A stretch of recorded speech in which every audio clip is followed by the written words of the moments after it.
नमस्कार दोस्तों, स्वागत है आप सभी का आपके अपने परिवार Khan learning class YouTube channel पर। यदि आप भी एसएससी एग्जाम में बैठने जा रहे हैं तो ये वीडियो आपके लिए रामबाण साबित होगी, क्योंकि आज इस क्लास में आपको मिलने वाले हैं जीके जीएस से रिलेटेड कुछ टॉप 40 क्वेश्चंस जो कि एग्जाम में बार बार पूछे जाते हैं। तो एंड तक ज़रूर देखिएगा इस वीडियो को। एसएससी एग्जाम को निकालने के लिए हम आपके लिए पूरी मेहनत करेंगे। बस आपसे एक रिक्वेस्ट है कि अगर आप चैनल पर नए हैं तो प्लीज़ चैनल को सब्सक्राइब कर लीजिए और हमारे वीडियोज़ के नोटिफिकेशन पाने के लिए बेल आइकन प्रेस ज़रूर कर लीजिएगा, जिससे हमारी किसी भी वीडियोस को मिस ना करें आप। ये क्लास बिल्कुल फ्री है आपके लिए। तो आज के इस जीके जीएस की क्लास का हमारा जो टॉपिक है वो है इंडियन पार्लियामेंट, मतलब कि भारतीय संसद। तो इससे रिलेटेड आज कुछ टॉप 40 क्वेश्चंस इस वीडियो में हम क्लियर करेंगे। और अगर आप एसएससी जीके जीएस की पिछली वीडियोज़ देखना चाहते हैं तो प्ले लिस्ट में एसएससी ऑल वीडियोज़ में जाकर देख सकते हैं। तो पहले हम भारतीय संसद से रिलेटेड थोड़ी सी सामान्य जानकारी लेंगे, उसके बाद हम चलेंगे अपने पहले प्रश्न की तरफ। इंडियन पार्लियामेंट क्या है, मतलब भारतीय संसद क्या है? तो भारतीय संसद भारत गणराज्य का सर्वोच्च विधायी निकाय है। ये 2 सदनों, लोकसभा यानी कि लोगों का सदन और राज्यसभा मतलब राज्यों की परिषद से मिलकर बनी है। क्या बनी है? इंडियन पार्लियामेंट मतलब भारतीय संसद। और इसमें भारत के राष्ट्रपति भी शामिल है। संसद का मुख्य कार्य कानूनों को पारित करना है, सरकार की नीतियों पर चर्चा करना और देश के मामलों पर भी बहस करना है। तो ये थोड़ी सी सामान्य जानकारी थी इंडियन पार्लियामेंट से रिलेटेड, मतलब भारतीय संसद से जुड़ी हुई। अब चलते हैं हम वीडियो के पहले प्रश्न की तरफ। तो देखते हैं वीडियो का पहला प्रश्न। निम्नलिखित कथनों में कौन असत्य है? एसएससी सीजीएल 2002 में आया है ये प्रश्न। ऑप्शन नंबर ए है राज्यसभा एक स्थायी सदन है। ऑप्शन बी लोकसभा संसद का लोकप्रिय सदन है। ऑप्शन सी लोकसभा को संसद का प्रथम सदन कहा जाता है। ऑप्शन डी राज्यसभा को संसद का द्वितीय सदन कहा जाता है। राइट आंसर है इसका ऑप्शन नंबर ए। राज्यसभा जो है वो एक अस्थायी सदन है। ठीक है ना, इसमें परिवर्तन संभव नहीं है। तो इस ऑप्शन के अकॉर्डिंग क्या कहा जा रहा है कि राज्यसभा एक अस्थायी सदन है, जबकि राज्यसभा क्या है? एक स्थायी सदन है और उसको परिवर्तित नहीं किया जा सकता, उसको भंग नहीं किया जा सकता। तो ये कथन जो है वो असत्य कथन है कि राज्यसभा एक अस्थायी सदन है। राइट आंसर ऑप्शन ए होगा। अगला प्रश्न है, संसद को भंग करने के लिए कौन सक्षम है? यूपीपीएससी 2012 में आया था ये प्रश्न। ऑप्शन ए है राज्यपाल, ऑप्शन बी राष्ट्रपति, ऑप्शन सी उपराष्ट्रपति, ऑप्शन डी है प्रधानमंत्री। राइट आंसर है इसका ऑप्शन नंबर बी राष्ट्रपति। मतलब संसद को भंग करने के लिए कौन सक्षम है, कौन संसद को भंग कर सकता है? तो वो राष्ट्रपति है जो उसको भंग कर सकता है। अगला प्रश्न है, संसद के दोनों सदनों का सत्रावसान कौन करता है? ऑप्शन ए लोकसभा अध्यक्ष, ऑप्शन बी संसदीय मामलों के मंत्री, ऑप्शन सी राष्ट्रपति, ऑप्शन डी उपराष्ट्रपति। एसएससी स्टेनोग्राफर परीक्षा 2011 में पूछा गया था प्रश्न। राइट आंसर है इसका ऑप्शन नंबर सी राष्ट्रपति सत्रावसान करता है, मतलब सत्र के दौरान उसको कर सकता है संसद के दोनों सदनों को। सो C is the right answer. अगला प्रश्न है, निम्नलिखित कथनों में कौन सही है? एसएससी सीजीएल 2017 में आया है ये प्रश्न। ऑप्शन ए है लोकसभा भारतीय जनता की प्रतिनिधि सभा है। ऑप्शन बी राज्यसभा संसद का उच्च सदन है। ऑप्शन सी है राज्यसभा राज्यों का प्रतिनिधित्व करता है। ऑप्शन डी है उपर्युक्त सभी। तो राइट आंसर क्या हो जाएगा इसमें? ऑप्शन नंबर डी उपर्युक्त सभी। मतलब कौन सही है? तो सभी कथन इसमें सही है। अगला प्रश्न है, संसद के किन सदस्यों को गैर सरकारी सदस्य कहा जाता है? ऑल एसएससी एग्जाम के लिए बहुत महत्वपूर्ण प्रश्न है। ऑप्शन ए है मंत्री के अलावा अन्य प्रत्येक सांसद को। ऑप्शन बी कैबिनेट मंत्री के अलावा अन्य सभी सांसद को। ऑप्शन सी निर्दलीय सांसद को। ऑप्शन डी विरोधी दल के सांसद को। Right answer option number A मंत्री के अलावा अन्य प्रत्येक सांसद को। So A is the right answer. Next question, किसी संसद सदस्य की अयोग्यता के संदर्भ में निर्णय कौन करता है? किसी संसद सदस्य की अयोग्यता अगर हो तो उसके संदर्भ में कौन निर्णय ले सकता है? ऑप्शन ए अध्यक्ष या सभापति, ऑप्शन बी राष्ट्रपति, ऑप्शन सी है अध्यक्ष, ऑप्शन डी उपरोक्त में से कोई नहीं। तो राइट आंसर क्या होगा इसका? ऑप्शन नंबर बी राष्ट्रपति। अगला प्रश्न है, कौन सी प्रथा संसदीय प्रणाली को भारत की देन है? एसएससी सीजीएल 2016 में आया था ये प्रश्न। ऑप्शन ए है स्थगन प्रस्ताव, ऑप्शन बी मंत्रालयों की मांगों का गिलेटिन किया जाना, ऑप्शन सी शून्यकाल, ऑप्शन डी कटौती प्रस्ताव। राइट आंसर है इसका ऑप्शन नंबर सी शून्यकाल। अगला प्रश्न है, एक वर्ष में कम से कम कितनी बार संसद की बैठक होना आवश्यक है? ऑप्शन ए 3 बार, ऑप्शन बी 4 बार, ऑप्शन सी 1 बार, ऑप्शन डी 2 बार। तो एक वर्ष में कम से कम संसद की बैठकें कितनी बार हो जाती हैं? तो वो होती हैं 2 बार, मतलब 2 बार होना आवश्यक है। So D is the right answer. Next question, संसद के 2 क्रमिक अधिवेशनों के बीच अधिकतम कितने समयांतराल की अनुमति है? ऑप्शन ए 6 माह, ऑप्शन बी 12 माह, ऑप्शन सी 1 माह, ऑप्शन डी 3 माह। राइट आंसर ऑप्शन नंबर ए 6 माह की समयांतराल की अनुमति जो है वो क्रमिक, मतलब अधिकतम समयांतराल की अनुमति है। So A is the right answer. Next question है, भारतीय संसद के दोनों सदनों की संयुक्त बैठक किस संबंध में होती है? एसएससी CHSL 2016 में आया है ये प्रश्न। ऑप्शन ए वित्त विधेयक, ऑप्शन बी साधारण विधेयक, ऑप्शन सी भारत के उपराष्ट्रपति का निर्वाचन, ऑप्शन डी है संविधान संशोधन विधेयक। राइट आंसर है इसका ऑप्शन नंबर बी साधारण विधेयक। अगला प्रश्न है, संसदीय प्रणाली वाली सरकार को अन्य किस नाम से जाना जाता है? एसएससी मल्टीटास्किंग स्टाफ 2019 में आया था ये प्रश्न MTS में। ऑप्शन ए है अनुक्रियाशील सरकार के नाम से, ऑप्शन बी उत्तरदायी सरकार, ऑप्शन सी संघीय सरकार, ऑप्शन डी राष्ट्रपतीय सरकार। राइट आंसर है इसका ऑप्शन नंबर सी संघीय सरकार के नाम से जाना जाता है संसदीय प्रणाली वाली सरकार को। अगला प्रश्न है, संविधान लागू होने के बाद सर्वप्रथम त्रिशंकु संसद यानी कि हंग पार्लियामेंट का गठन कब हुआ? संविधान कब लागू हुआ था? 26 जनवरी 1950 को पूरे भारत देश में संविधान लागू हो गया था। उसके बाद सर्वप्रथम यानी कि सबसे पहले त्रिशंकु संसद हंग पार्लियामेंट जिसे कहते हैं उसका गठन कब हुआ? Option A 1991, option B 1977, option C 1980, option D 1989। Right answer option number D 1989 में हुआ था हंग पार्लियामेंट यानी कि त्रिशंकु संसद का गठन। अगला प्रश्न है, अस्थायी संसद भारत में कब तक अस्तित्व में रही? अस्थायी मतलब जो पूरी तरह से स्थायी नहीं थी। ऑप्शन ए 17 अप्रैल 1952, ऑप्शन बी 25 जनवरी 1950, ऑप्शन सी 31 दिसंबर 1950, ऑप्शन डी 18 सितंबर 1951। Right answer option number A 17 अप्रैल 1952। अगला प्रश्न है, भारत की पार्लियामेंट यानी कि संसद का उद्घाटन कब हुआ था? ऑप्शन ए 1917 में, वेरी इंपॉर्टेंट क्वेश्चन है, ऑप्शन बी 1927 में, ऑप्शन सी है 1937 में, ऑप्शन डी है 1947 में। राइट आंसर है इसका ऑप्शन नंबर बी 1927 में भारत की पार्लियामेंट यानी कि संसद का उद्घाटन हुआ था 1927 में। नेक्स्ट क्वेश्चन है, भारतीय संसद के दोनों सदनों की संयुक्त बैठक किस संबंध में होती है? एसएससी मल्टीटास्किंग परीक्षा 2014 में आया प्रश्न है। ऑप्शन ए संविधान संशोधन विधेयक, ऑप्शन बी वित्त विधेयक, ऑप्शन सी साधारण विधेयक, ऑप्शन डी भारत के उपराष्ट्रपति का निर्वाचन। Right answer option number C साधारण विधेयक। अगला प्रश्न है, निम्न विधेयकों में से किसका एक भारतीय संसद के दोनों सदनों द्वारा अलग अलग विशेष बहुमत से पारित होना आवश्यक है? ऑप्शन ए, मतलब क्वेश्चन समझिए कि निम्न विधेयकों में से, जो विधेयक ऑप्शन में दिए इनमें से किसका एक भारतीय संसद के दोनों सदनों द्वारा अलग अलग विशेष बहुमत से पारित होना आवश्यक है? ऑप्शन ए साधारण विधेयक, ऑप्शन बी धन विधेयक, ऑप्शन सी वित्त विधेयक, ऑप्शन डी है संविधान संशोधन विधेयक। Right answer option number D संविधान संशोधन विधेयक। अगला प्रश्न है, संसदों के वेतन का निर्णय कौन करता है? ऑप्शन ए संसद, ऑप्शन बी केंद्रीय मंत्रिपरिषद, ऑप्शन सी राष्ट्रपति, ऑप्शन डी लोकसभा अध्यक्ष। राइट आंसर ऑप्शन नंबर ए संसद करता है। अगला प्रश्न है, संसद के कुल सदस्यों का कितना भाग वैधानिक चैम्बर की मीटिंग बुलाने के लिए आवश्यक गणपूर्ति यानी कि कॉरम है? एसएससी मल्टीटास्किंग परीक्षा 2013 में आया था ये प्रश्न कि संसद के कुल सदस्यों का कितना भाग वैधानिक चैम्बर की मीटिंग बुलाने के लिए आवश्यक गणपूर्ति है?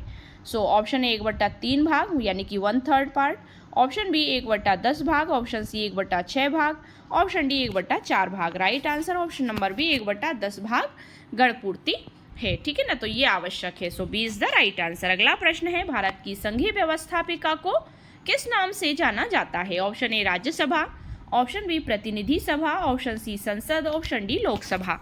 Right answer option number C संसद के नाम से जाना जाता है। अगला प्रश्न है, भारतीय संसद में कितने सदन है? वेरी इंपॉर्टेंट क्वेश्चन है। Option number A 3, option B 4, option C 1, option D 2। तो राइट आंसर होगा इसका ऑप्शन नंबर डी 2। भारतीय संसद में कितने सदन हैं? तो 2 सदन हैं। और वो 2 सदन कौन कौन से हैं? एक तो है लोकसभा और दूसरा है राज्यसभा। तो भारतीय संसद के कितने सदन हैं? 2 सदन हैं, लोकसभा और Rajya Sabha. So D is the right answer. अगला प्रश्न है, संसद के किस सदन को प्रतिनिधि सभा भी कहा जाता है? ऑप्शन ए लोकसभा को, ऑप्शन बी राज्यसभा को, ऑप्शन सी उपयुक्त दोनों को, ऑप्शन डी इनमें से किसी को नहीं। राइट आंसर ऑप्शन नंबर ए, लोकसभा को प्रतिनिधि सभा भी कहा जाता है। So A is the right answer. अगला प्रश्न है, क्या राष्ट्रपति या उपराष्ट्रपति कभी संयुक्त अधिवेशन की अध्यक्षता करते हैं? ऑप्शन ए हाँ, ऑप्शन बी कभी नहीं, ऑप्शन सी संसद यदि संसद ऐसा चाहे, ऑप्शन डी इनमें से कोई नहीं। Right answer option number B, कभी नहीं। मतलब क्या उपराष्ट्रपति और राष्ट्रपति कभी संयुक्त अधिवेशन की अध्यक्षता करते हैं? तो वो कभी नहीं करते। B is the right answer. Next question, संसद के दोनों सदनों के संयुक्त अधिवेशन की अध्यक्षता कौन करता है? ऑल एसएससी एग्जाम के लिए वेरी इंपॉर्टेंट क्वेश्चन है। सो ऑप्शन ए उपराष्ट्रपति, ऑप्शन बी प्रधानमंत्री, ऑप्शन सी लोकसभा अध्यक्ष, ऑप्शन डी राष्ट्रपति। अभी हम इन्फॉर्मेशन में पढ़कर आए हैं, तो इसका राइट आंसर होगा लोकसभा अध्यक्ष जो है वो संसद के दोनों सदनों के संयुक्त अधिवेशन की अध्यक्षता करते हैं। So C is the right answer. Next question है, संसद के संयुक्त बैठक को कौन संबोधित करता है? ऑप्शन ए प्रधानमंत्री, option B speaker, option C deputy speaker, option D राष्ट्रपति। Right answer option number D, राष्ट्रपति करता है। सो संसद के संयुक्त बैठक को कौन संबोधन करता है उसका? तो वो राष्ट्रपति संबोधन करते हैं। अगला प्रश्न है, भारत में संसद के दोनों सदनों की संयुक्त बैठकें किस लिए आयोजित की जाती है? एसएससी सीजीएल 2016 में आया था ये प्रश्न कि भारत में संसद के दोनों सदनों की संयुक्त बैठकें किस लिए आयोजित की जाती हैं? ऑप्शन ए उस विधेयक पर विचार करने और उसे पारित करने के लिए जिस पर दोनों में मतभेद हो, मतलब दोनों में डिबेट चल रही हो।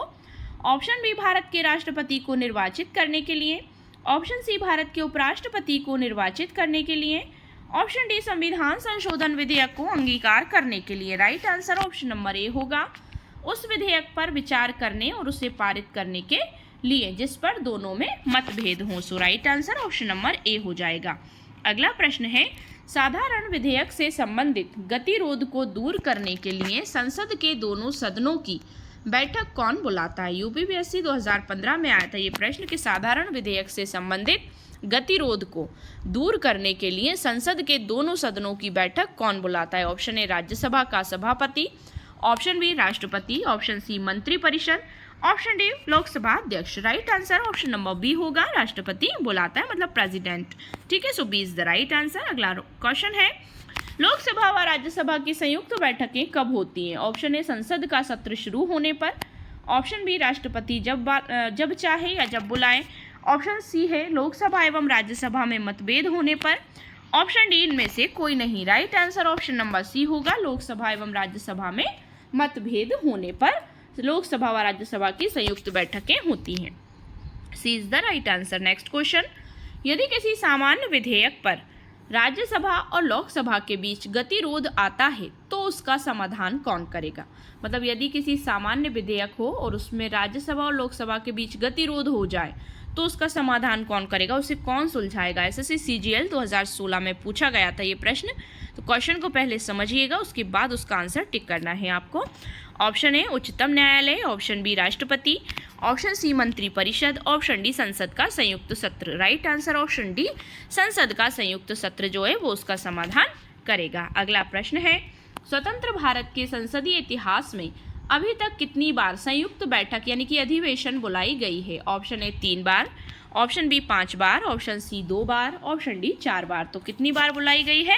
राइट आंसर है इसका ऑप्शन नंबर ए 3 बार बुलाई गई है। अगला प्रश्न है, निम्नलिखित में कौन सा एक प्रावधान भारतीय संविधान के अंतर्गत संसद के सदस्यों के विशेषाधिकारों तथा उन्मुक्तियों को निर्धारित करता है? इसमें से ऐसा कौन सा प्रावधान है जो भारतीय संविधान के अंतर्गत संसद के जो सदस्य हैं उनके विशेष जो अधिकार हैं तथा उनकी उन्मुक्तियां जो हैं उनको निर्धारित करता है? ऑप्शन ए अनुच्छेद 104, ऑप्शन बी अनुच्छेद 105, ऑप्शन सी अनुच्छेद 82, ऑप्शन डी है अनुच्छेद 117। सो राइट आंसर है इसका ऑप्शन नंबर बी अनुच्छेद 105। अगला प्रश्न है, निम्नलिखित में से कौन संसद का अनन्य भाग नहीं है? एसएससी सीएचएसएल 2016 में आया प्रश्न है। Option number A Rajya Sabha, option B राष्ट्रपति, ऑप्शन सी उपराष्ट्रपति, ऑप्शन डी है लोकसभा। तो निम्नलिखित में से कौन है जो संसद का अनन्य भाग नहीं है? सो वो नहीं है उपराष्ट्रपति। So C is the right answer. Next question है, भारतीय संसद में कितने अंग हैं? एसएससी सीएचएसएल 2016 में आया था ये प्रश्न। ऑप्शन ए है 4, option B 1, option C 2, option D 3। तो भारतीय संसद के कितने अंग हैं? तो 3 अंग हैं। ऑप्शन नंबर डी 3 हो जाएगा। D is the right answer. अगला प्रश्न है, भारतीय संविधान के किस अनुच्छेद में कहा गया है कि संघ के लिए एक संसद होगी जो राष्ट्रपति और दोनों सदनों से मिलकर बनेगी? यूपीपीएससी 2014 में पूछा गया था ये प्रश्न। ऑप्शन नंबर ए है अनुच्छेद 79, ऑप्शन बी अनुच्छेद 80, ऑप्शन सी अनुच्छेद 85, ऑप्शन डी अनुच्छेद 74। राइट आंसर ऑप्शन नंबर ए अनुच्छेद 79 हो जाएगा। अगला प्रश्न है, संसद का निम्न सदन एवं उच्च सदन क्रमशः है? CGPCS 2011 में आया था ये क्वेश्चन। ऑप्शन ए राज्यसभा एवं लोकसभा, ऑप्शन बी लोकसभा एवं राज्यसभा, ऑप्शन सी लोकसभा एवं विधानसभा, ऑप्शन डी है राज्यसभा एवं Vidhan Sabha. Right answer option number B Lok Sabha एवं राज्यसभा जो है वो संसद का निम्न सदन एवं उच्च सदन है क्रमशः। So B is the right answer. Next question है, संविधान संशोधन प्रस्ताव के संबंध में दोनों सदनों में मतभेद होने की स्थिति में? ऑप्शन ए है राज्यसभा की इच्छा अनुसार पारित होता है, ऑप्शन बी संयुक्त अधिवेशन में फैसला होगा, ऑप्शन सी प्रस्ताव गिर जाएगा, ऑप्शन डी लोकसभा की इच्छा अनुसार पारित होगा।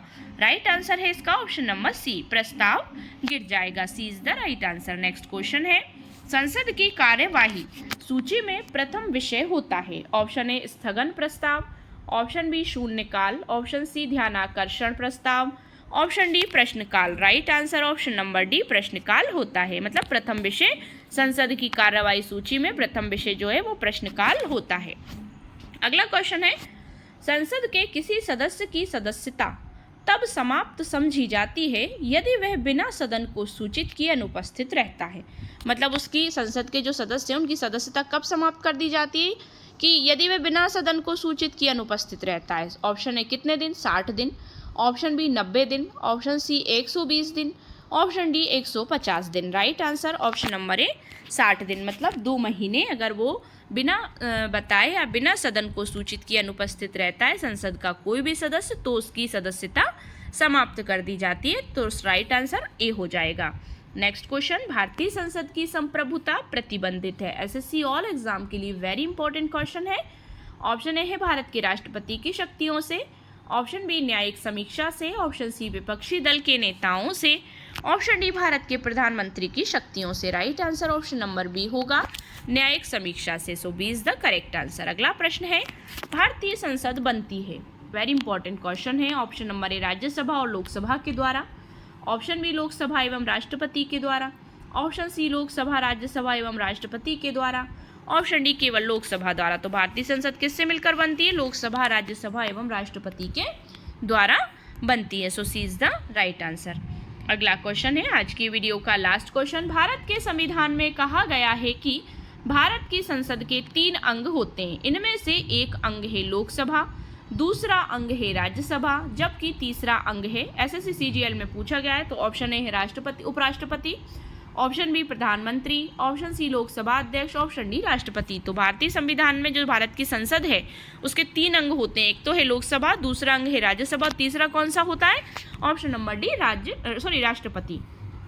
तो भारतीय संसद के कितने अंग हैं? 3 अंग हैं। पहला है लोकसभा, दूसरा अंग है राज्यसभा और तीसरा है राष्ट्रपति। So D is the correct answer. So ये थी हमारी 40 क्वेश्चन की very very important class. I hope so आपको वीडियो पसंद आया होगा। अगर वीडियो पसंद आया हो वीडियो को लाइक शेयर करिए, चैनल को सब्सक्राइब कर लीजिए। सब्सक्राइब करते वक्त बेल आइकन प्रेस करना बिल्कुल ना भूलें, जिससे कि आप हमारी कोई भी लेटेस्ट अपलोड को मिस ना करें। Thanks for watching my video and see you again with the next video. Thank you so much once again.